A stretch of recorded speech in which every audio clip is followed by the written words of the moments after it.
ನಮಸ್ಕಾರ ಎಲ್ಲರಿಗೂ. ವಿದ್ಯಾರ್ಥಿಗಳೇ, ನಾವು ಹಿಂದಿನ ತರಗತಿಯಲ್ಲಿ ಭಾರತೀಯ ಕಾವ್ಯಮೀಮಾಂಸೆಯಲ್ಲಿ ಕವಿ ಮತ್ತು ಸಹೃದಯನ ಕುರಿತು ಕೆಲವು ವಿಚಾರಗಳನ್ನು ತಿಳ್ಕೊಂಡಿದ್ವಿ.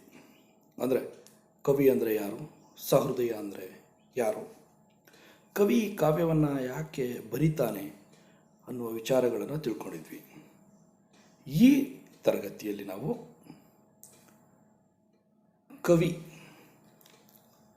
ಸತ್ಕವಿ, ಕುಕವಿ, ಆಮೇಲೆ ಕುಕವಿ ನಿಂದೆ, ಸತ್ಕವಿ ಪ್ರಶಂಸೆ ಮತ್ತು ಈ ಸಹೃದಯನನ್ನು ಕುರಿತು ನಮ್ಮ ಕವಿಗಳು ಏನು ಹೇಳ್ತಾ ಹೋಗಿದ್ದಾರೆ ಅನ್ನುವಂತಹ ವಿಚಾರಗಳನ್ನು ನೋಡೋಣ. ಮೊದಲನೆಯದಾಗಿ ವಿದ್ಯಾರ್ಥಿಗಳೇ, ಸತ್ಕವಿ ಪ್ರಶಂಸೆ ಮತ್ತು ಕುಕವಿ ನಿಂದೆ ಇದೆಲ್ಲಿಂದ ಪ್ರಾರಂಭ ಆಯಿತು ನಮ್ಮ ಕನ್ನಡ ಸಾಹಿತ್ಯದಲ್ಲಿ? ಯಾವಾಗ ಒಬ್ಬ ಕವಿ ಬರೆದಂತಹ ಕಾವ್ಯವನ್ನು ಮೆಚ್ಚೋದಕ್ಕೆ ಪ್ರಾರಂಭಿಸ್ತಾರೋ ಆಗಲೇ ಪ್ರಶಂಸೆ ಪ್ರಾರಂಭವಾಯಿತು. ಅದನ್ನು ತೆಗಳೋದಕ್ಕೆ ಪ್ರಾರಂಭಿಸ್ತಾರೋ ಆಗ ಕುಕವಿ ನಿಂದೆ ಪ್ರಾರಂಭ ಆಯಿತು. ಸತ್ಕವಿ ಅಂದರೆ ಉತ್ತಮ ದರ್ಜೆಯ ಕವಿ, ಕುಕವಿ ಅಂದರೆ ಕೆಟ್ಟ ಕವಿ. ನನ್ನ ಪ್ರಕಾರ ಸತ್ಕವಿ ಮತ್ತು ಕುಕವಿ ಎನ್ನುವುದು ಎರಡೂ ಕೂಡ ಸರಿಯಲ್ಲ ಅಂತ ಅನಿಸುತ್ತೆ. ಆದರೆ ಕಾವ್ಯಗಳು ಹಾಗಿರ್ತವೆ.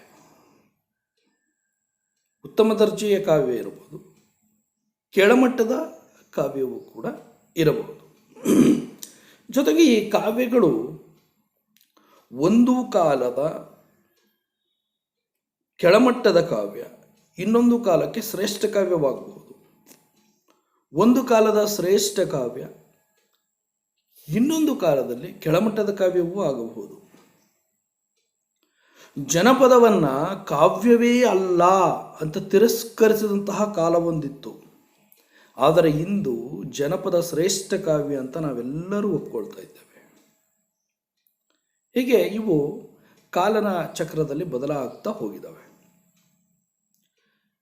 ಇಲ್ಲಿ ನಮ್ಮ ಕವಿಗಳು ತಮ್ಮನ್ನು ಯಾರಾದರೂ ಹೊಗಳಿದ್ರೆ ತುಂಬ ಖುಷಿ ಪಡ್ತಾರೆ, ಪ್ರಶಂಸಿಸಿದ್ರೆ.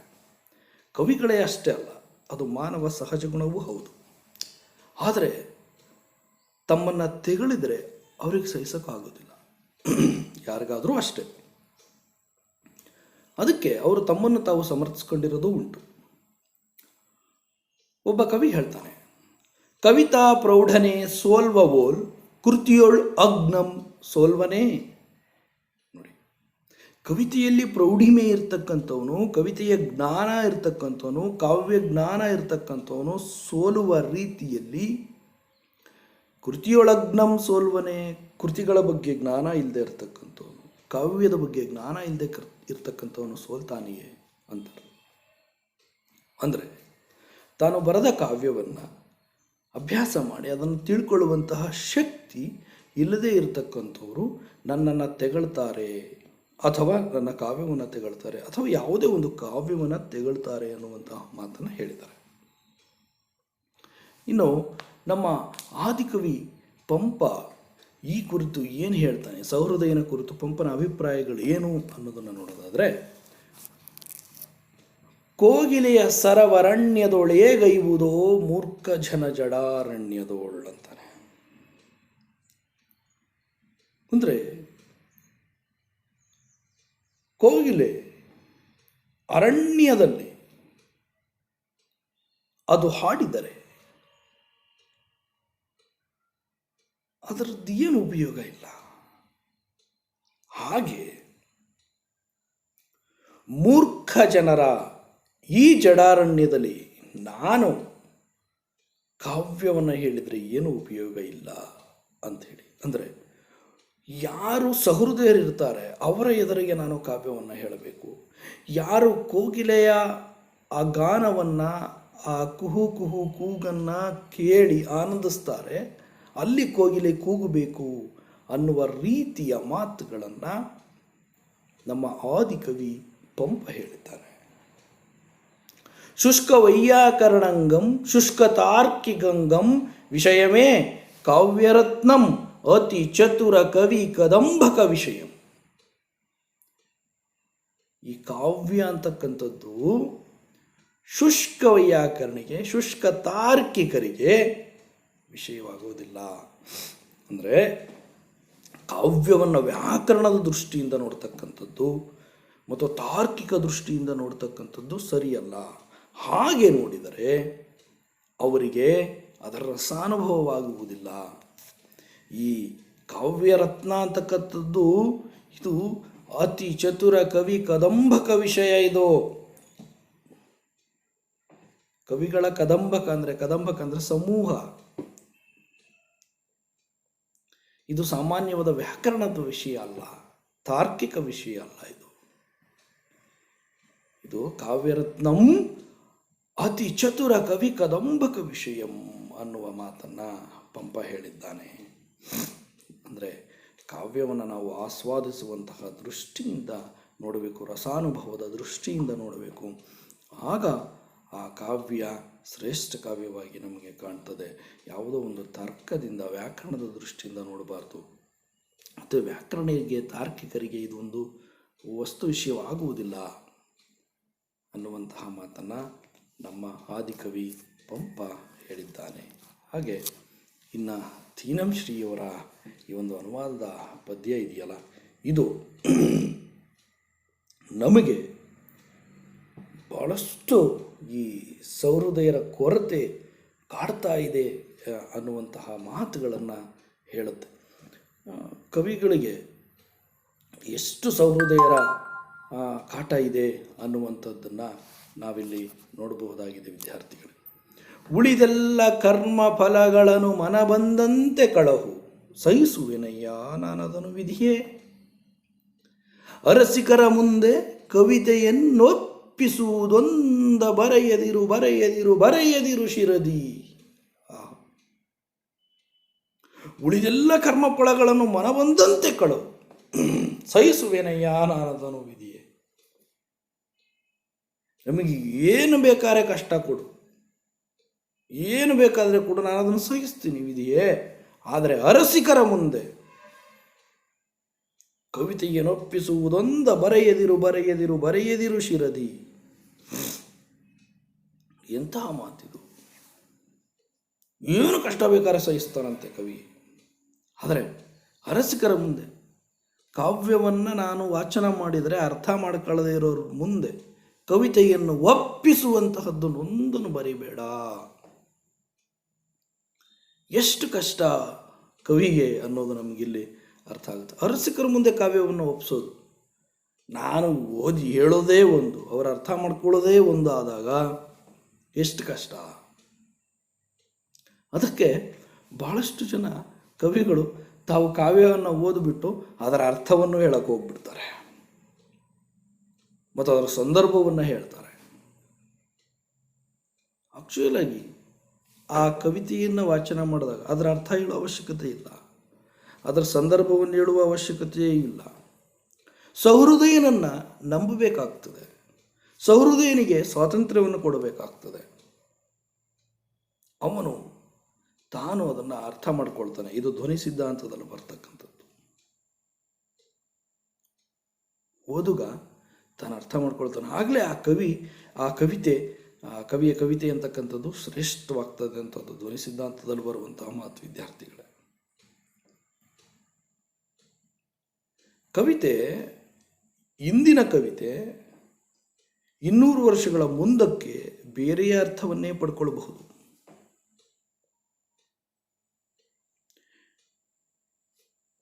ಒಂದು 1000 ವರ್ಷದ ಹಿಂದಿನ ಕವಿತೆ ಈಗ ಪ್ರಸ್ತುತ ಅನ್ನಿಸಬಹುದು. ಅದು ಕವಿತೆಗೆ ಇರುವಂತಹ ಒಂದು ಶಕ್ತಿ. ಆದರೆ ಈಗ ನಾವು ಈ ಪದ್ಯದಲ್ಲಿ ನೋಡೋದಾದರೆ, ಅರಸಿಕರ ಮುಂದೆ ಕಾವ್ಯವನ್ನು ವಾಚಿಸುವಂತಹ ಒಂದೇ ಒಂದು ವಿಷಯವನ್ನು ಬಿಟ್ಟು ಬೇರೆ ಏನು ಬೇಕಾದ್ರೆ ನನ್ನ ಹಣೆಯಲ್ಲಿ ಬರೆಯಪ್ಪ ವಿಧಿ, ನಾನು ಅದನ್ನೆಲ್ಲ ಸಹಿಸ್ಕೊಳ್ತೀನಿ, ಏನು ಬೇಕಾದ್ರೆ ನನಗೆ ಶಿಕ್ಷೆ ಕೊಡು, ಆದರೆ ಈ ಶಿಕ್ಷೆ ಮಾತ್ರ ಬೇಡ, ಅರಸಿಕರ ಮುಂದೆ ಕಾವ್ಯವಾಚನ ಮಾಡುವ ಶಿಕ್ಷೆ ಮಾತ್ರ ಬೇಡ ಅಂತ ಹೇಳಿರ್ತಕ್ಕಂಥದ್ದು ಈ ಪದ್ಯ.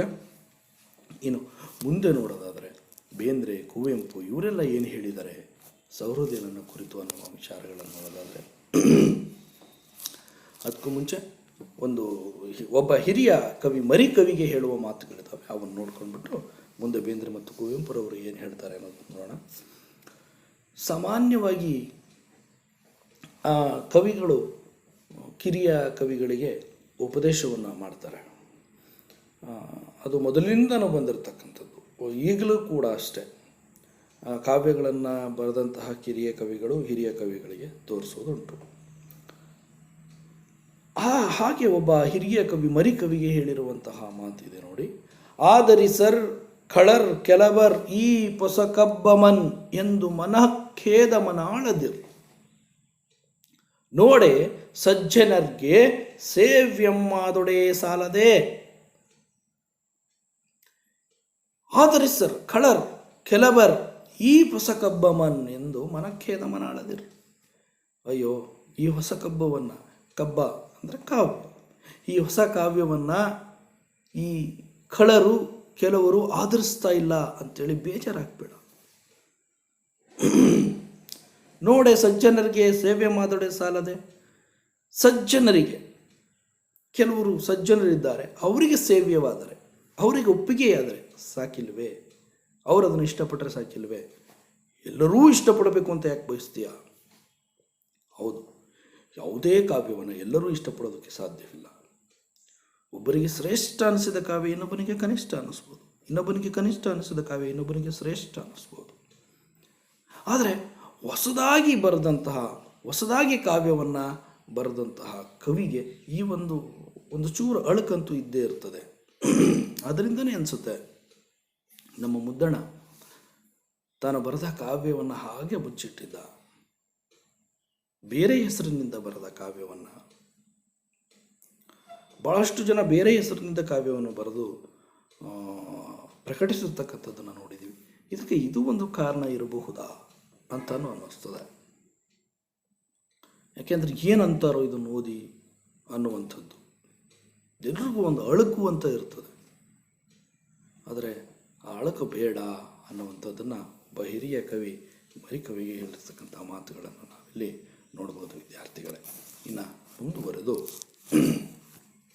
ಬೇಂದ್ರೆ ಇಂತಹ ಮಾತನ್ನು ಹೇಳಿದ್ದಾರೆ.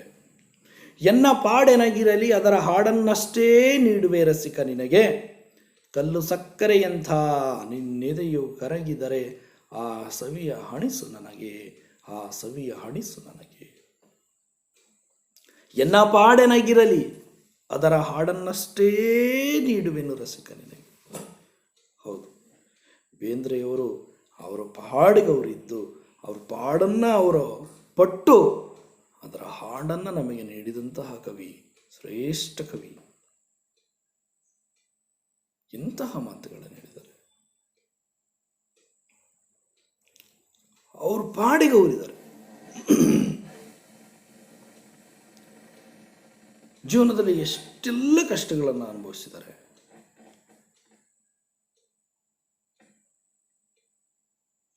ಆದರೆ ಅವರು ನಮಗೆ ನೀಡಿರ್ತಕ್ಕಂಥದ್ದು ಹಾಡನ್ನು. ಜೊತೆಗೆ ಅವರು ಕೇಳ್ತಾರೆ, ಕಲ್ಲು ಸಕ್ಕರೆಯಂತ ನಿನ್ನೆದೆಯು ಕರಗಿದರೆ ಆ ಸವಿಯ ಹಣಿಸು ನನಗೆ. ನಾನು ಹಾಡನ್ನು ಕೊಡ್ತೀನಿ. ಹಾಡನ್ನು ಕೇಳಿದಾಗ ನಿನ್ನ ಕಲ್ಲು ಸಕ್ಕರೆಯಂತಹ ಹೃದಯ ನೋಡಿ, ಸಹೃದಯನಿಗೆ ಅವನ ಹೃದಯಕ್ಕೆ ಎಂತಹ ಮಾತಿತ್ತು. ಕಲ್ಲು ಸಕ್ಕರೆಯಂಥ ಹೃದಯ ಅಂತಾರೆ ಸಹೃದಯನ ಹೃದಯವನ್ನು. ಆ ನಿನ್ನ ಕಲ್ಲು ಸಕ್ಕರೆಯಂತಹ ಹೃದಯ ಕರಗಿದರೆ ಆ ಸವಿಯ ಹಣಿಸು ನನಗೆ ಅಂತ ಹೇಳ್ತಾರೆ ದ ರಾ ಬೇಂದ್ರೆ ಅವರು.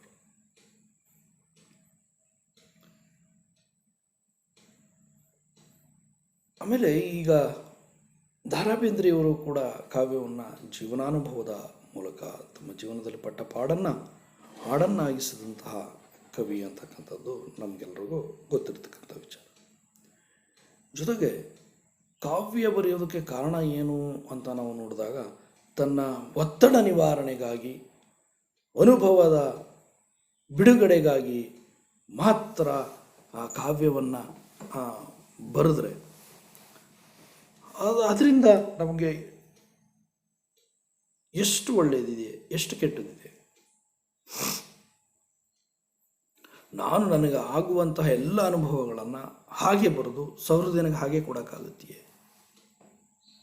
ಇಲ್ಲ. ಅನುಭವಗಳಲ್ಲಿ ಯಾವನ್ನು ತಲುಪಿಸಬೇಕು, ಯಾವನ್ನು ತಲುಪಿಸಬಾರದು ಅನ್ನುವಂಥದ್ದು ಬಹಳ ಮುಖ್ಯ. ನನಗೇನೋ ಒತ್ತಡ ಇದೆ ಅಂಥೇಳಿ ಎಲ್ಲವನ್ನು ಬರೆದು ಎಲ್ಲವನ್ನು ತಗೊಂಡು ಹೋಗೋದಕ್ಕಾಗೋದಿಲ್ಲ.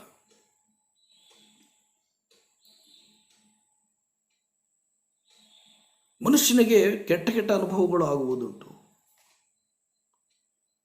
ಯಾರೆಂದಿಗೂ ಹೇಳಿಕೊಳ್ಳಲಾಗದ ಅನುಭವಗಳಾಗುವುದುಂಟು. ಅದನ್ನು ಬರೆದು ಬಿಟ್ಟು ಅದನ್ನು ಪ್ರಕಟಣೆ ಮಾಡಿಬಿಟ್ರೆ ಸಮಾಜಕ್ಕೆ ಕೆಟ್ಟದಾಗುತ್ತದೆ. ಅದನ್ನು ಕೂಡ ಕವಿ ಯೋಚನೆ ಮಾಡಬೇಕಾಗುತ್ತೆ. ಇಲ್ಲಿ ಕವಿಗಳಲ್ಲಿ ಎಲ್ಲ ಕವಿಗಳು ನಾವು ಶ್ರೇಷ್ಠರು, ಉತ್ತಮರು ಅಂತನೋ ಅಥವಾ ಕೆಟ್ಟ ಕವಿಗಳು ಅಂತನೋ ನಾವು ನಿರ್ಧಾರ ಮಾಡ್ತಕ್ಕಂಥದ್ದು ಅಷ್ಟೊಂದು ಸೂಕ್ತವಾದಂಥದ್ದಲ್ಲ. ಆದರೆ ಪ್ರಕಟಣೆ ಮಾಡುವ ಮುಂಚೆ, ಸಹೃದಯನಿಗೆ ಕೃತಿಯನ್ನು ಒಪ್ಪಿಸುವ ಮುಂಚೆ ಯೋಚನೆಯನ್ನು ಮಾಡಬೇಕಾದದ್ದು ಕವಿಯ ಕರ್ತವ್ಯ. ಇಲ್ಲ ಅಂದರೆ ಅವನ ಅನುಭವಗಳು ಹಾಗೆ ಸಹೃದಯನಿಗೆ ಹೋಗಿ ತಲುಪಿದಾಗ ಬಹಳಷ್ಟು ತೊಂದರೆಗಳು ಆಗುವುದುಂಟು ಅನ್ನುವಂಥದ್ದು. ಇನ್ನು ಮುಂದುವರೆದು ನಾವು ನೋಡೋದಾದರೆ ನಾನು ಇನ್ನೊಂದು ವಿಚಾರವನ್ನು ಇಲ್ಲಿ ಹೇಳಬೇಕಾಗುತ್ತೆ. ಅಂದರೆ ಕುವೆಂಪುರವರು ಸಹೃದಯನ ಕುರಿತು ಅವರ ಅಭಿಪ್ರಾಯಗಳೇನಿತ್ತು ಅಂದರೆ, ಬಹಳ ಮುಖ್ಯವಾಗಿ ಕುವೆಂಪುರವರು ವಿಮರ್ಶಕರು. ತನ್ನ ಕೃತಿಯನ್ನು ವಿಮರ್ಶೆ ಮಾಡುವಂಥವರು. ಅವರು ಹೇಗಿರಬೇಕು ಅನ್ನುವಂಥದ್ದನ್ನು ಕೂಡ ಕುವೆಂಪುರವರು ಕೂಡ ಹೇಳ್ತಾರೆ. ಅಂದರೆ ಒಂದು ಸಂವಾದ ಈ ಸಂದರ್ಭದಲ್ಲಿ ನೆನಪಾಗ್ತದೆ ನನಗೆ. ಅದು ಕುವೆಂಪು ಮತ್ತು ಬೇಂದ್ರೆಯ ನಡುವೆ ನಡೆದಂತಹ ಸಂವಾದ ಅನಿಸುತ್ತೆ. ನಾನೇರಿದಷ್ಟು ಎತ್ತರಕ್ಕೆ ನೀನೇರಬಲ್ಲೆಯ ಅಂದರೆ ನಾನು ಇಳಿದಷ್ಟು ಆಳಕ್ಕೆ ನೀನಿಡಿಯಬಲ್ಲೆಯ ಅನ್ನುವಂತಹ ಮಾತುಗಳು ಕೂಡ ನೆನಪಾಗ್ತವೆ. ಅಂದರೆ ಇದನ್ನು ನಾವು ಕವಿ ಮತ್ತು ಸಹೃದಯನಿಗೆ ಹೋಲಿಸ್ಕೋಬೋದು, ಕವಿ ಮತ್ತು ವಿಮರ್ಶಕನಿಗೆ ಹೋಲಿಸಿ ನೋಡ್ಬೋದು. ಅಂದರೆ ಒಬ್ಬರು ನಾನು ಏರಿದಷ್ಟು ಎತ್ತರಕ್ಕೆ ನೀನೇರಬಲ್ಲೆ ಅಂದರೆ ನಾನು ಇಳಿದಷ್ಟು ಆಳಕ್ಕೆ ನೀನು ಇಳಿಯಬಲ್ಲೆಯ ಅನ್ನುವಂಥ ಮಾತು. ಎಂತಹ ಮಾತುಗಳು, ಎತ್ತರ ಮತ್ತು ಆಳಗಳು. ಅವರಿಬ್ಬರ ಆ ಘನ ಪಾಂಡಿತ್ಯವನ್ನು ಕೂಡ ಇಲ್ಲಿ ಆ ವಾಕ್ಯಗಳು ಪ್ರಸ್ತಾಪ ಮಾಡ್ತವೆ ಅಂತ ಹೇಳಿ ನಾನು ಭಾವಿಸ್ತೇನೆ. ಇನ್ನು ನರಸಿಂಹಸ್ವಾಮಿಯವರು ಕೆಲವು ವಿಮರ್ಶಕರಿಗೆ ಹೇಳಿದ ಮಾತುಗಳು, ಕವಿಗಳು ಕೂಡ ತಾವು ಜಗಳ ಆಡ್ತಾನೂ ಕೂಡ ಗಂಧಗ ತೀಡಿದ ಹಾಗೆ ಅಲ್ಲಿ ಸುಗಂಧ ಹೊರಡುತ್ತಲ್ಲ, ಆ ರೀತಿ ಗೋಪಾಲಕೃಷ್ಣ ಅಡಿಗರು, ನರಸಿಂಹಸ್ವಾಮಿಯವರು ಇವರ ನಡುವಿನ ಕೆಲವು ವಾಗ್ವಾದಗಳು, ಅವುಗಳಿಂದನೂ ಕೂಡ ಹಲವಾರು ವಿಷಯಗಳು ಹೊಮ್ಮಿರ್ತಕ್ಕಂಥದ್ದು. ಅವರನ್ನು ಮಲ್ಲಿಗೆಯ ಕವಿ, ಹೂವಿನ ಕವಿ ಅಂಥೇಳಿ ಅಡಿಗರು ಹೇಳಿರ್ತಕ್ಕಂತಹ ನುಡಿಗಳು. ಈ ಥರ ಇವೆಲ್ಲವೂ ಕೂಡ ನನಗೀಗ ನೆನಪಾದವು ಅಂತ ಹೇಳಿದ್ದೀನಿ ಅಷ್ಟೇ ವಿದ್ಯಾರ್ಥಿಗಳ. ಇನ್ನು ನೀವು ಪರೀಕ್ಷಾ ದೃಷ್ಟಿಯಿಂದ ಏನನ್ನ ಈ ಪಾಠದಲ್ಲಿ ನೆನಪಿಡಬೇಕು, ಈ ತರಗತಿಯ ಈ ಅವಧಿಯಲ್ಲಿ ಅನ್ನೋದು ಒಂದಿಷ್ಟು ಕೆಲವು ಪ್ರಶ್ನೆಗಳನ್ನು ನಾನು ನಿಮಗೆ ಕೇಳ್ತೇನೆ. ಆ ಪ್ರಶ್ನೆಗಳಿಗೆ ನೀವು ಉತ್ತರಿಸಿದ್ರೆ ನಿಮಗೆ ಭಾಳಷ್ಟು ನನಗೆ ನೆನಪಿದೆ ಅಂತ ಅರ್ಥ. ಎನ್ನ ಪಾಡೆನಗಿರಲಿ ಅದರ ಹಾಡನ್ನಷ್ಟೇ ನೀಡುವೆನು ರಸಿಕ ನಿನಗೆ, ಕಲ್ಲು ಸಕ್ಕರೆಯಂತ ನಿನ್ನೆದೆಯು ಕರಗಿದರೆ ಆ ಸವಿಯ ಹಣಿಸು ನನಗೆ. ಈ ಹೇಳಿಕೆ ಯಾರದು? ಈಗ ತಾನೇ ಹೇಳಿರ್ತಕ್ಕಂಥದ್ದು, ಹಾಗಾಗಿ ನಿಮಗೆ ನೆನಪಿರ್ತದೆ. ಅದು ಬೇಂದ್ರೆಯವರ ಹೇಳಿಕೆ. ನಂತರ ಕೋಗಿಲಿಯ ಸರವರಣ್ಯದೊಳೇಗೈವುದೋ ಮೂರ್ಖ ಜನ ಜಡಾರಣ್ಯದೊಳ್. ಈ ಹೇಳಿಕೆ ಯಾರದು? ರನ್ನ, ಪಂಪ, ಜನ್ನ, ಹರಿಹರ ಪಂಪ. ಬಹಳ ಮುಖ್ಯವಾದ ಹೇಳಿಕೆ ವಿದ್ಯಾರ್ಥಿಗಳೇ. ಕವಿ ಸಹೃದಯ ಭಾಗದಿಂದ ಆಯ್ಕೆ ಮಾಡುವಂಥ ಪ್ರಶ್ನೆಗಳಲ್ಲಿ ಇದು ಬಹಳ ಮುಖ್ಯವಾಗ್ತದೆ. ಕಾಂಪಿಟೇಟಿವ್ ಎಕ್ಸಾಮ್ ದೃಷ್ಟಿಯಿಂದ ನೀವು ನೆನಪಿಟ್ಟುಕೊಳ್ಬೇಕಾಗ್ತದೆ, ಸ್ಪರ್ಧಾತ್ಮಕ ಪರೀಕ್ಷೆಗಳು. ಹಾಗಾಗಿ ಇನ್ನು ಮುಂದೆ ನೋಡೋದಾದ ಪ್ರಶ್ನೆ, ಪಂಪನ ಆಗಮಿಕ ಕೃತಿ ಯಾವುದು? ಆಗಮಿಕ ಅಂದ್ರೇನು, ಲೌಕಿಕ ಅಂದರೆ ಏನು ಅನ್ನೋದು ನಿಮಗೆ ಗೊತ್ತಿರಬೇಕು. ಧಾರ್ಮಿಕ ಕೃತಿಯನ್ನು ನಾವು ಆಗಮಿಕ ಕಾವ್ಯ ಅಂತ ಹೇಳಿ ಕರಿತೀವಿ. ಇನ್ನು ಉಳಿದ ಕೃತಿಗಳನ್ನು ಲೌಕಿಕ ಕಾವ್ಯ ಅಂಥೇಳಿ ನಾವು ಪರಿಗಣಿಸ್ತೇವೆ. ಧಾರ್ಮಿಕವಲ್ಲದ ಕೃತಿಗಳು, ಧರ್ಮದ ಬಗ್ಗೆ ಹೇಳದೇ ಇರತಕ್ಕಂತಹ ಕೃತಿಗಳು ಅಂಥೇಳಿ ನಾವು ಹೇಳ್ಬೋದು. ಅದರಲ್ಲಿ ಇವನ ಲೌಕಿಕ ಕೃತಿ ಯಾವುದು ಅಂದರೆ ವಿಕ್ರಮಾರ್ಜುನ ವಿಜಯ. ಆಗಮಿಕ ಕೃತಿ ಯಾವುದು ಅಂದರೆ ಆದಿಪುರಾಣ.